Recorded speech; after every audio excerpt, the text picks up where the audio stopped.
Hey, what's going on, guys? This is Titus here at Burt's Barracuda Harley-Davidson. Wanted to show off one of my favorite motorcycles. This is the 2025 Lowrider ST. This bike has a special place in my heart because I own a 2022 Lowrider ST. And some of the initial, changes in my reaction to this, it's a lot to unpack. So we'll get into it right now. So if you look, they kind of did away with the bronze accents on these bikes. They changed it out on the wheel. You really don't have that on the motor anymore. They did a lot more, red kind of performance accents, which I really love. Then you can notice right here, they actually switched out the piece right here with the TPMS. So now you can read that on the front and rear. And then as you take a closer look, your turn signals now are the LEDs, which kind of replace the halogens that you had before. Now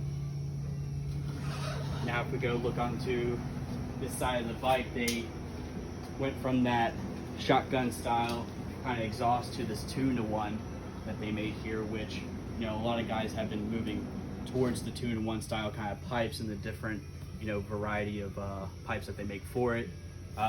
Which was really cool to see that they made that kind of change. And also, if you take a look back here, everyone's biggest pet peeve was about the bags not being the same size. And I think with that exhaust change, we finally got the bags here where they're actually quite even.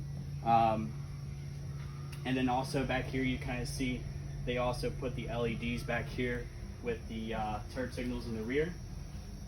If you come to this side over here, not to mention, this is actually a 117 high output motor. So this is gonna have a little bit more horsepower than you had from the normal stock ones. I think, if I remember correctly, there's about 103 horsepower from the predecessor ones. This one now is packing 114 horsepower from the factory, so you get a little bit more pep out of that.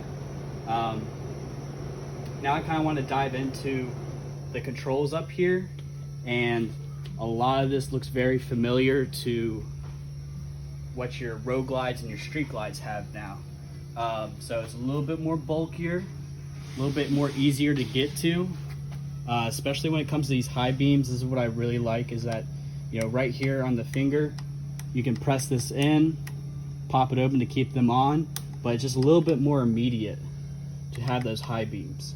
And then you can see that they kind of changed up their cruise control module right here.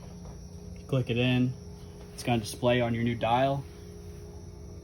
Got a new dial on here now. There's no more the digital. Now you have kind of like a mix in between that. So you got digital and you got your analog. And right here, you got your cycle trip button that you can go through, click through that. You got your normal trip A and B. You got your range on your fuel, your time, your RPM and gear. And now here's something different. Now you got the front and you got the rear tire pressure displayed up on here.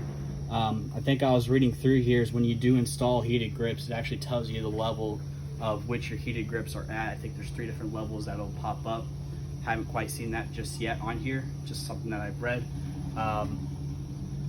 So moving on from this, we're getting right over to our controls here. Now you have these ride modes. Turn signals are integrated with it. I don't know if anybody has caught on to this, but somebody showed me a cool trick where you put your thumb underneath here and actually change these modes pretty quickly without having to reach over to the mode here. But you can see how this changed from a rain mode, a highway mode, which is pretty much like your fuel sipper, and then you got sport mode. So you're kind of unlocking everything, all the full potential of the bike on here. So just to get back into more of what these controls do is, if you look here, you can actually adjust your front brake here, your front brake lever, plus or minus. So looks like you have to pull on it a little bit, and you can kind of choose how you like that adjusted. And overall, you know, that's kind of like my initial reaction to the things that I've seen on this bike. I'm gonna leave you guys a little bit of specs on here because I might have left a few things out, but this thing is pretty cool. Stop on by, ask for me if you want to take this thing for a test ride. If you've been kind of dying for a Lowrider ST, I think this year will be your year for the ST.